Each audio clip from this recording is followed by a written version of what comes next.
is up, everybody? Welcome to Birds of the Roundtable show, where we break down everything Philadelphia Eagles. Joining me, the man, the myth, the legend of Philly Sports Alliance. He is Ryan Reese. Give him a follow, a shout out on X at Philly Sports PSA. What's up, Ryan? Not much, man. Ready to talk yet another wonderful victory for the Birds. 4-0, baby. Gotta love it. Gotta love it. Absolutely, absolutely. And then we've got an amazing new co-host. He is David at PHL Eagle News. Does an amazing job over at PhillyCoverCorner.com. What's going on, David? You're too kind. You're too kind. I'm happy it's fall weather finally coming, even though today was a little hot. I'm happy for Red October. The Phillies are back. This is a great time of year, man. What's there not to be excited about this time of year? All the teams are playing. Even the Sixers are ramping up. It's just a good time of year. The Sixers? What? Who? What? Who? No, I just want to say, whoever's watching, I want to say a huge thank you, because I know the Phillies are on tonight. But we got a lot to talk about. We've got a lot to get through. First, I'm going to throw it to you, Ryan. What is your top takeaway between the Eagles and Commanders? My top takeaway is that our defense needs a little help in the secondary. The offense was finally kind of humming. AJ Brown, man, like when this dude just takes over a game, he takes over a game. And he is just a dominant player. He just looks like a man among boys out there. But the defense is banged up. Obviously, we've lost some of our depth. Maddox, in the slot really has hurt us. They tried moving Bradbury into the slot, and listen, he's a very capable corner, but he's more comfortable being in his natural position on the outside. So the Eagles did sign Bradley Roby today, formerly of the Saints, better known as a Bronco. He got drafted in the end of the first round in 2014. This is a guy I've wanted for a good amount of years here, but listen, he's a little long in the tooth. He was obviously on the market, and the Eagles scooped him up, hopefully to come in, take that slot position. That way Bradbury can move back, because the defense needs help. And I wouldn't be surprised if Howie's still searching maybe for a safety. But the defense needs some help. And again, I don't know whether it's just a combination of the injuries, maybe Desai still kind of figuring out what he's got, adjusting with who he has out there, who's available. But yeah, something needs to get figured out for the defense for sure. And hopefully Roby is a big step in kind of fixing that. Yeah, when I saw Josh Jobe the last 2 weeks, I think that was very clear. Move Bradbury back outside, Roby to the slot. David, what was your take? My top takeaway is how he does it again, basically. He finds value in released, unemployed linebackers who are sitting at home, and the coaching staff has them playing above their head. They end up making an impact on the Eagles' defense. He has done it with varying degrees of success year after year. And heading into every season, we question his philosophy of largely ignoring the position. And every year he overcomes it with some basement bargain type player who steps up and makes plays. Is it perfect? No. But what other position are you going to go light at financially? It makes the most sense, and the Eagles fans might as well get used to it. And I mean, Nick Moreau, he had 3 sacks. I mean, that's just unreal. And he was all over the field. Cunningham was amazing too. Howie's just proven his doubters wrong again, just like he did today by signing Roby. He always makes the right move. Yeah, I absolutely agree. Not with this comment. Go Rams. Come on, Dan. I thought we were cool, man. Yeah. The Eagles have a decision to make when Nakobe Dean returns to the football field, because Morrow, Cunningham, what more can you ask from those two guys? They're playing lights out, man. Lights out. From two guys who, let's be honest, we didn't even think Morrow was going to make the roster. Cunningham comes, along, at training camp, and we didn't even think he was going to make the roster. Once they signed him, we were all on Miles Jack. The dude just retired to go be a plumber or something. I don't know. Yeah. And now those guys are leading the linebackers, and you have poor Nakobe Dean, who we had the world of expectations, gets a little banged up. He's almost ready to come back. I believe after this game, he'll be eligible to come back off the IR, correct? because it was after week 1. Yeah, I think so. Yeah, he was on the 4-week IR. Yeah. So he'll be eligible. Whether or not he's ready, I haven't heard a single update on Nakobe Dean, which personally I get a little scared when you don't hear something. Who knows? We'll find out hopefully in the next week or so. I would assume, but listen, it's amazing this linebacking core through the history. We're always wanting better. We're always wanting, hey, draft this guy high, draft high, and he never does it. That's the Howie way. I'm gonna set myself up for failure in April of 2024, where I'm gonna fall in love. I already have with a linebacker or two, and I'm gonna want all of them, and he's not gonna draft any of them, and I'm gonna be sad. And that's just what he does. It's amazing how he has just a natural gift. Yeah. Let's go right to Shane's take. He's not here with us, but spiritually and literally within StreamYard, he sent us a takeaway of the Commanders game. Let's get to it. My big takeaway from the Eagles' victory over the Commanders is that the passing attack finally got going. I mean, you finally played a team that wasn't blitzing like crazy. You went Bill Belichick into Brian Flores into Todd Bowles. Jalen Hurts was blitzed on 42% of his dropbacks week 1, 52% in week 2, and 75% of his dropbacks in week 3. In the Washington Commanders with Jack Del Rio and that defensive front, they're not a big blitz team, and Jalen Hurts was able to handle the blitz when it came, and when it didn't, he diced up the Washington defense to the tune of 16 of 24 passing for 248 yards and 2 touchdowns. He had 10.3 yards per attempt when not blitzed, with 4 big-time throws. On a whole for the game, he had an adjusted completion percentage of 81.8%. I thought the Eagles did a good job early going empty and getting him in rhythm with quick throws to Devonta Smith and A.J. Brown. I thought later in the game, they started to attack downfield some more. Now, I put out an all-22 video, and I went through a lot of plays, and I showed some plays that Hurts missed. There's definitely some meat still on the bone. He missed what would have been a touchdown to DeAndre Swift that was an overthrow. He missed a wide-open touchdown to Devonta Smith that he didn't see, but overall, I thought Jalen Hurts took a huge step in the right direction. There's still some bailing from the pockets you don't like. There's still some inventing pressure where there isn't some, but overall, Jalen Hurts played a really good game. It's not an A-plus game. I would say he was in like the B-plus game territory. The throw that he made to Dallas Goedert on a crossing route, I put it up on my timeline in slow motion. He had another one to Olamide Zaccheaus on a 3rd down. Those are 2 of the prettiest throws that you'll see Jalen Hurts make all year. And so the Eagles, they've got their quarterback. They've had their quarterback. He's getting in a rhythm. All signs are pointing up for this offense. All right, that was Shane's top takeaway against the Commanders. Also that play where he had that scramble. I think it was like a 24-yarder, and he cut on a dime and all that kind of stuff. Yeah, Hurts, it's good to see progress from Hurts. I agree with everything Shane said. I just don't think he's necessarily seeing the field as good. I definitely think there's a disconnect between him and Brian Johnson. And that leads into my top takeaway was the return of the big play. That's something, especially passing. The Eagles had six passing plays of 20 yards or more on Sunday. That's a great sign of things to come for this offense that just lit it up all throughout 2022.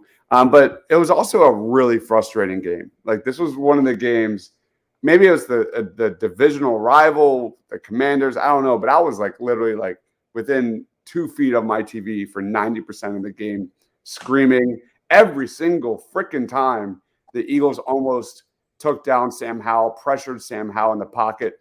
He beat the Eagles with his legs, and that was frustrating. And I do want to give a shout out to the Commanders because Sam Howell's way better than I thought he was. And I thought for sure this Eagles pass rush would destroy that Commanders offensive line. They top to bottom battled, especially the Commanders wide receivers, which we'll get to when we get and talk about top matches. But overall, I thought the Commanders had a great blueprint.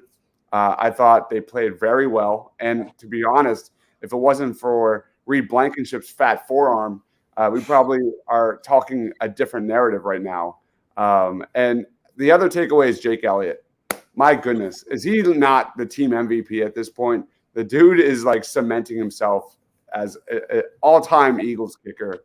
And he's, like I said, he's got to be the team MVP. Like, where would the Eagles be without Jake Elliott right now this season? That's he's fair. been super clutch, honestly, his whole career. And yeah, the fact that kickers are strange, man. It's like, they don't work somewhere, they go somewhere else, and then all of a sudden it's just magic.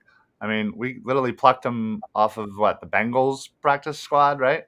And he comes in and a couple of years later, man, we're already talking about David Akers level of Eagles kickers in the franchise. So yeah, this guy has absolutely been the MVP so far. He's been the most reliable, the most clutch, and yeah, he certainly has saved our ass. Yeah. If I piggyback onto what you said about Howell's mobility, I think a lot of times the defensive backs in this game, when I was trying to watch some of the All-22 earlier, the coverage was there. They had done their job for a large amount of that time, and the Eagles line just couldn't get Howell down, and he extended plays with his legs and he ran for first downs. But I think some of the harsh criticism that the defensive backs have been getting is not entirely warranted, because just looking back on it, they were locked down for a large part of those drives. Our line just didn't get there for the first time. Washington matched both sides of the lines, in my opinion, which is the first time that's happened this season. And they have 4 first-rounders on their defensive line too, and they caused a lot of problems with our offensive line throughout the day as well. So I think that's a test that they can expect to see more of with Aaron Donald coming this Sunday. Yeah, Sam Howell had 6 runs for 40 yards, but if that feels like 60 yards because there were such big moments. There were such crucial downs, big scenarios. And again, kudos to Howell, but let's stop talking about the Commanders. Anthony says Desai is turning into Jim Ford. Come on. I disagree with that. That's just my take. Up until, the Eagles did do pretty well against the Commanders' running backs. Again, Howell did kill them at points, but we'll see. Let's jump into top matchups against the Rams and get into Eagles versus LA.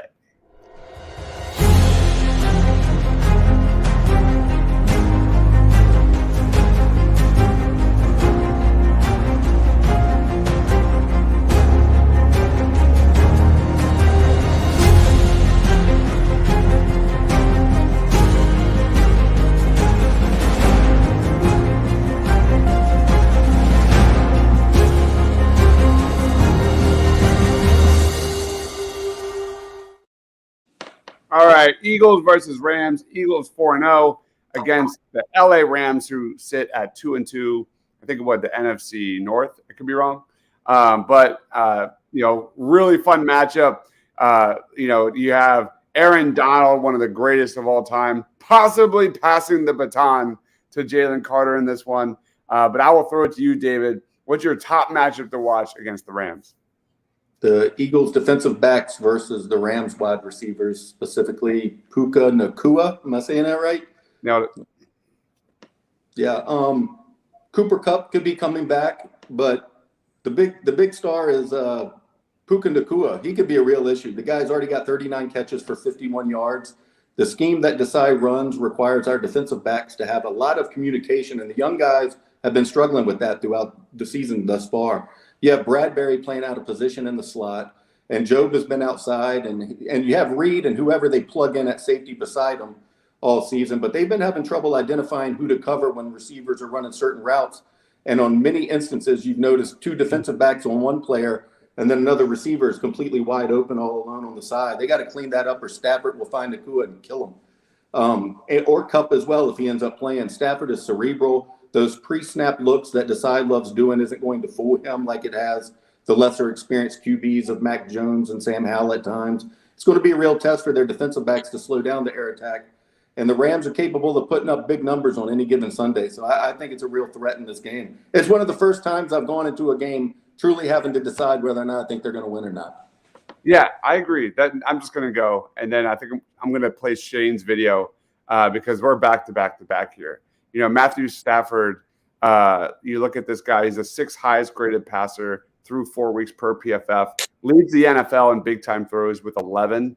Again, Puka Nacua, week 1, 10 catches, 119 yards. Week 2, 15 catches, 147 yards. Week 3, 5 for 72.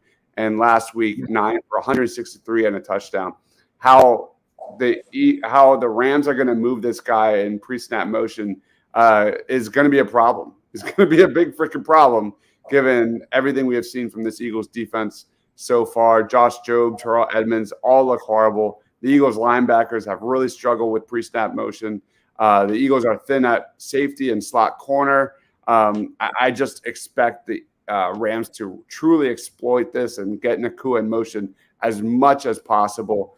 We did get a comment about Desai turning into Jim Schwartz. He does like to play soft coverage, like Quentin says there too. So that could be a major issue. Could we see a lot of the same in week 5? Probably. I would expect Sean Desai is going to give those short yardages just like Jim Schwartz and take away the big play from the Rams. And that doesn't even talk about Cooper Kupp, who's arguably the best slot receiver in the game, and how that matches up with the Eagles. That's scary. That's legit scary. I'm going to throw it right here to Shane's take on top matchup to watch. Two big things that I think you have to watch out for in the matchup against the Rams, one on offense and one on defense. First of all, on defense, the Rams utilize a ton of pre-snap motion. They have a guy in motion before the snap on about 67% of their plays, which is the 4th highest rate in the NFL. That's something the Eagles have struggled to deal with. They've struggled to deal with bunches, and they've struggled to deal with motion, particularly motion that flips the passing strength.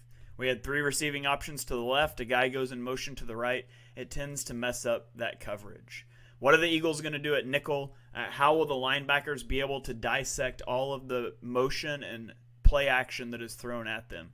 That's a huge thing to watch on defense. On offense, it's the Eagles' rushing attack. The 49ers run a light box on 74% of their snaps, which is the most in the league because they are playing 2 high shells almost completely. Very little post-snap rotation. It's going to be 2 safeties high coming off the roof. This is a game you should be able to run the football. You need to be able to run the football against this defense.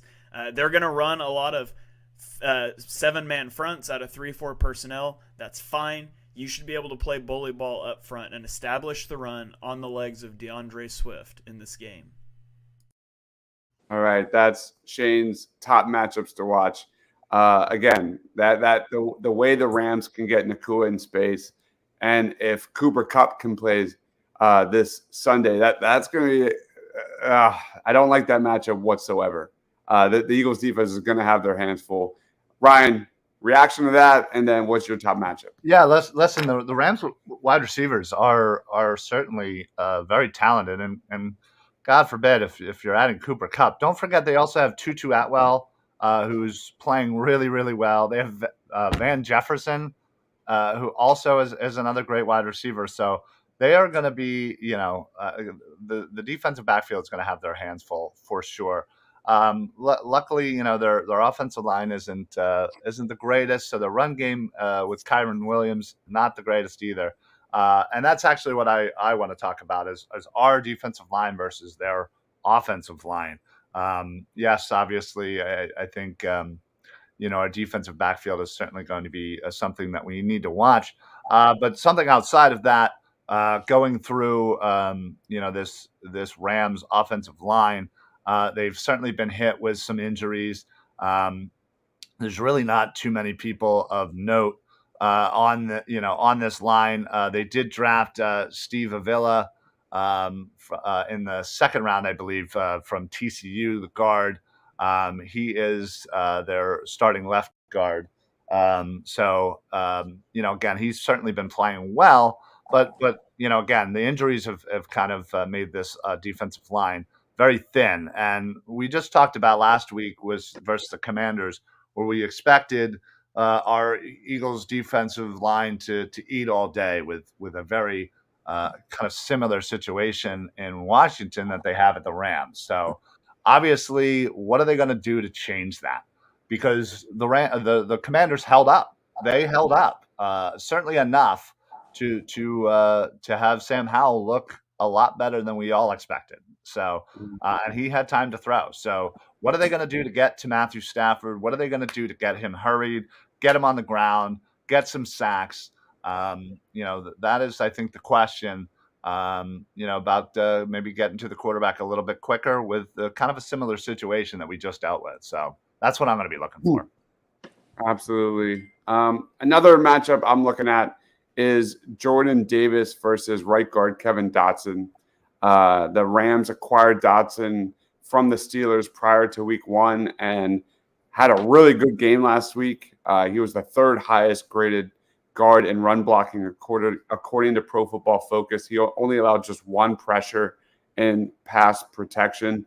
Jordan Davis and Jalen Carter versus that guy could be pretty fun to watch. Any other matchups to watch here before we move on to predictions? I'm certainly, after the week he just had, I'm certainly going to keep my eye on Nicholas Morrow. Definitely want to see if this was more of things to come, or was this Commanders game kind of just one of those everything kind of went right kind of games. So I'd love to see progression or at least continued success for Morrow. That would certainly make me feel a lot better regarding the linebackers moving forward. So let's see if he can keep it up. I'll be interested to see if Opeta steps up. Their run game really hurt after Juergens went out. He gets to that second level and just blows up linebackers and defensive backs and opens up big holes. And Opeta wasn't able to do it. He graded out all right in pass pro, but his run blocking was not the best. And the injuries have started to pile up with the Eagles, like you had mentioned with Maddox and Juergens. They didn't deal with this last year. And it's coming fast and furious this season. So I will be curious to see how he holds up against. I mean, he's going against Aaron Donald. He's going against some dogs on that other side. So it's not going to be an easy task. Right on. Yeah, they're not going up against each other, but like the Jalen Carter, Aaron Donald playing in the same game together is pretty fun. You look at Aaron Donald he's only played 3 games this year, but 2.5 sacks, 16 hurries, 22 total pressures, 10 run stops. Against the Colts last week, Donald had 8 total pressures. And as great as he has been, Jalen Carter has a better PFF grade than him at 92.2 versus 91.3. And Aaron Donald is as elite as it gets, but Jalen Carter, man, the best defensive player on this Eagles defense, bar none. There's no question. And like I said earlier, like, could this be like a passing of the baton? I'm looking for at some sort of photo op. Jersey swap. That might be my new profile pic on Twitter when that goes down, because I mean Jalen Carter's turning into one of my favorite Eagles of all time. Every week. I mean I thought he was very solid against the Commanders with multiple pressures. Just couldn't get home. But he was there. He was definitely there, and there's definitely going to be a fun exchange between Aaron Donald and Jalen Carter at some point during Sunday. Yeah, no, I fully agree. I think a jersey swap would be perfect. Yeah, everybody holding up the jersey, that'd be great. Yeah, no, you're absolutely right. Jalen Carter has been, as we all thought, that number 1 potential overall pick that fell to us, and he has been as advertised. He is dominating. And again, it's for those who only see the stats and all that, it's hard to really see the impact when you're just looking at a piece of paper. You really got to watch this kid play. Watch some of his actual just snaps. He is just a dominant player. He's getting those hurries, and I absolutely love him, and I cannot wait to just continue to see his success. And yeah, like you said, this is going to be a great barometer going up against a legend in Aaron Donald. Absolutely. I'm looking at Matthew Stafford's attempts on the ground. It's hard to know whether or not these were scrambles or runs. Probably more so scrambles. Yeah. Not a lot. So that's good to know, because again, how maddening that was to see how beat the pressure against the Eagles every time. Quinn says, I expect the Rams to bunch their wide receivers on big downs. We're struggling against bunch and motion. Absolutely. And Jason's in the house saying, let's freaking go. I almost swore there. I don't know if that's for the Eagles or for the Phillies. It could be either. I'll accept both. That being said, let's jump into our Eagles score predictions and player of the game predictions.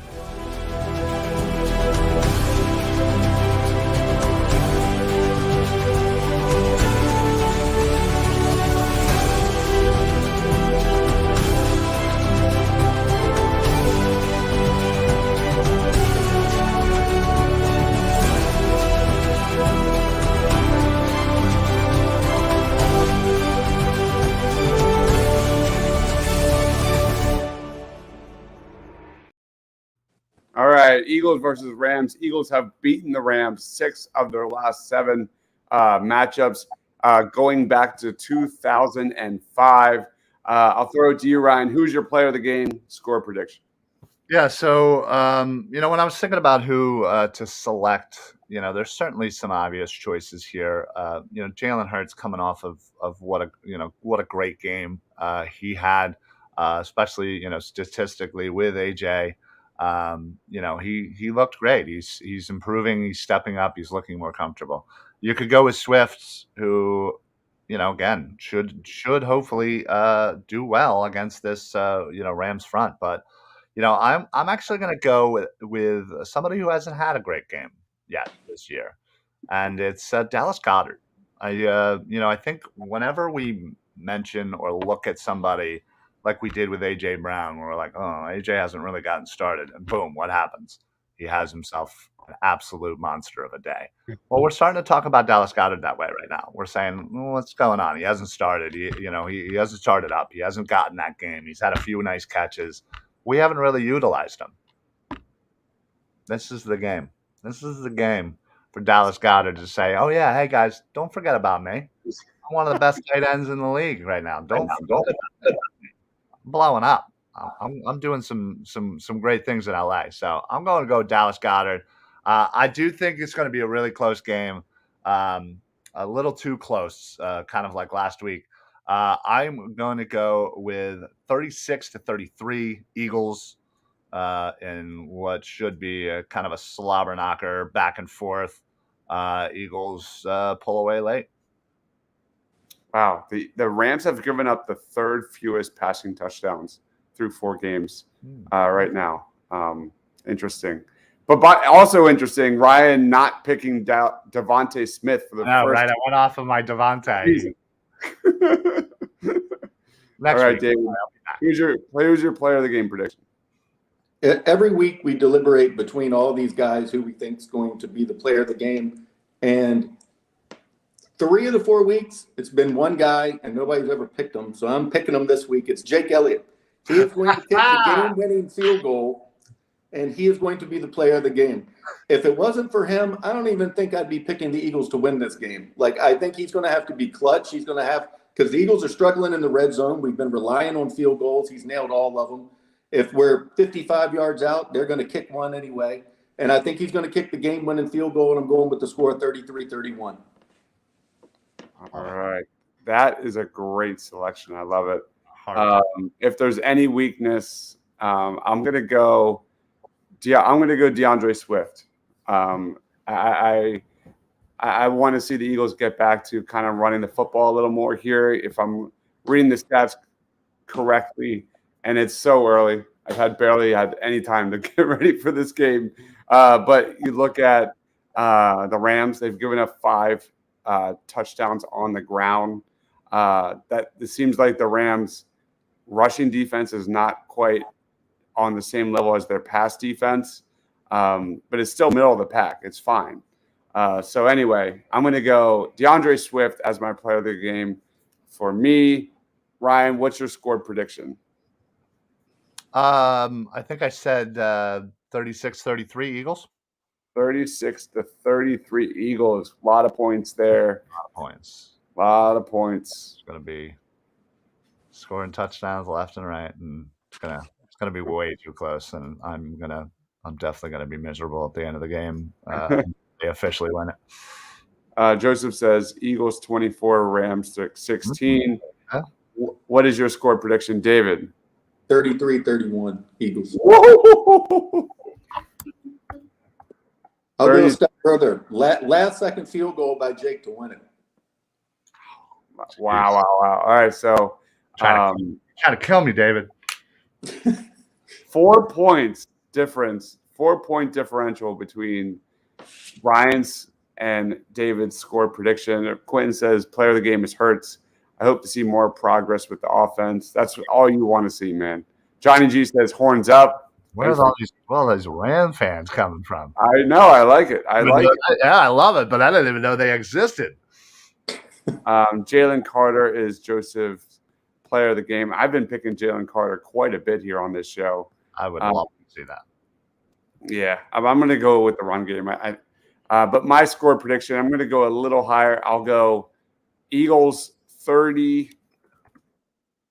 I'll go Eagles 30, Rams 24.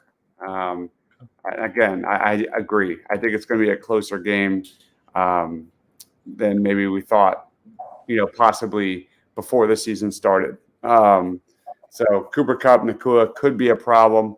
That basically wraps it up. We're going to end this show a little early tonight. That way we can get ready for the Phillies playoff game. David, I'll throw it to you, my man. Plugs, final thoughts, Eagles versus Rams. I think one thing that we didn't mention that bears watching over the week is Matt Stafford's hip. There's a lot of talk that he's a little more hurt than they're leading on. So that obviously would change everything going into this game. I don't even know who their backup quarterback is, but that would change a lot. So the fact that they have a question mark with quarterback and Kupp, whether or not he's coming back, I don't know. That could play a role in the Eagles' chances of winning this game. But other than that, that's all I have. Go Phillies. Teddy Bridgewater is the backup. How about that? I thought it was Brett Rippon. I don't even know who that is, to be honest.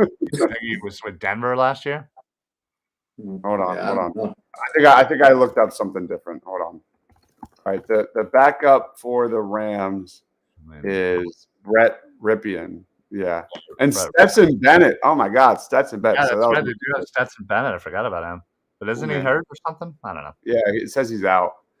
Phillies is 28-24 Eagles. Fletcher Cox. I love that pick. Love it. That pick. He's been playing great. A couple of Army crawls and I like it. The dot indicates he's going Rams here. Yeah. Wait for it. To be fair, he doesn't have that emoji to the side of it. So yeah, I don't know. He was definitely got something up his sleeve. Steven says Morrow did a better job in coverage than I thought. He's been terrific in coverage, man. Absolutely terrific. Ryan, plugs, final thoughts on Eagles versus Rams. Yeah, listen, the Eagles kind of got away with one, and sometimes you need those games to kind of shake it loose, and realize, hey, listen, we have been pretty dominant in this league over the last year and a quarter. But listen, we can't take anybody lightly, and not that I think that they did, but this is definitely one of those games where hopefully moving forward, you kind of realize that, hey, the level of competition is a lot closer, and every inch matters. So. I fully hope and expect them to, going forward. They obviously have a tough test after their bye.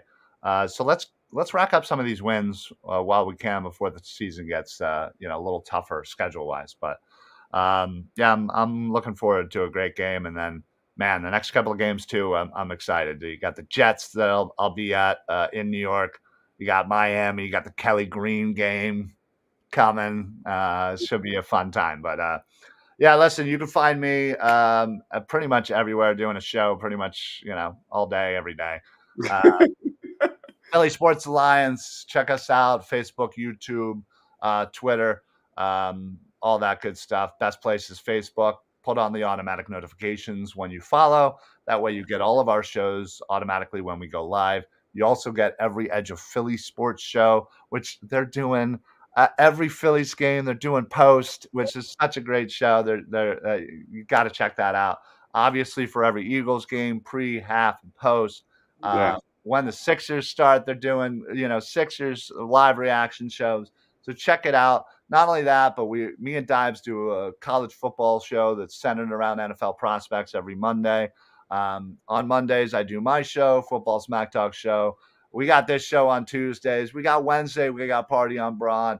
I mean, come on, folks. Like, just stay with us, follow with us, comment, give us a follow, give that guy a follow, give that guy a follow. Wherever Shane is in this, universe, follow him as well. Yeah, come on, man. Let's go. Let's Philly sports all the way. Let's go Phillies. Let's go Eagles. Let's get some wins this weekend, baby. Let's go. You get a follow. You get a follow. Everybody gets a follow.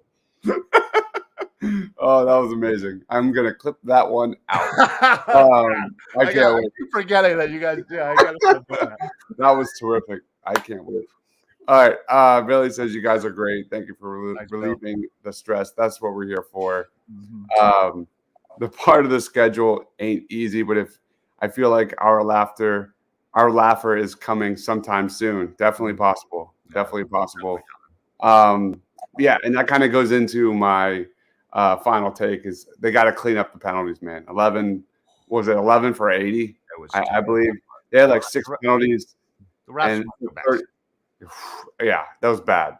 I think it was like 6 penalties for 30 yards in the first half and ended with 11 penalties. They got to clean that up. And I get it. I get it. A lot of those penalties were terrible. They were questionable to say it the least, but that can't happen, especially with like the AJ Brown penalty. I know it was light, but come on, man. You knew the refs clearly were like head hunting against the Eagles and looking for anything to drive whatever narrative they have, man. I'm going to leave it at that. But again, thank you for all the comments, for all people watching, getting ready for this amazing Phillies run. I can't believe we have this many people watching, to be honest. Roll right into the Phillies, baby. Let's do it. Yeah. Expect a Phillies post-game show right when the clock hits 0 here. That'll be a lot of fun. I'll be putting out shorts and highlight reels and things like that, like I did last year, every single game. I'm not sure if we're doing Party on Broad tomorrow. I'm not sure. This is my 4th show in 2 days. I'm kind of cooked, just like James Harden. But yeah, we will be doing Sixers watch parties and post-game shows this year. So talking about stress. Anyway, so thank you everyone for watching. Again, follow David down there at PHL Eagles News. Check out PhillyCoverCorner.com. Puts out amazing content over there. And he is Ryan Reese at Philly Sports PSA. I'm Dives for Ryan, for myself. Stay awesome.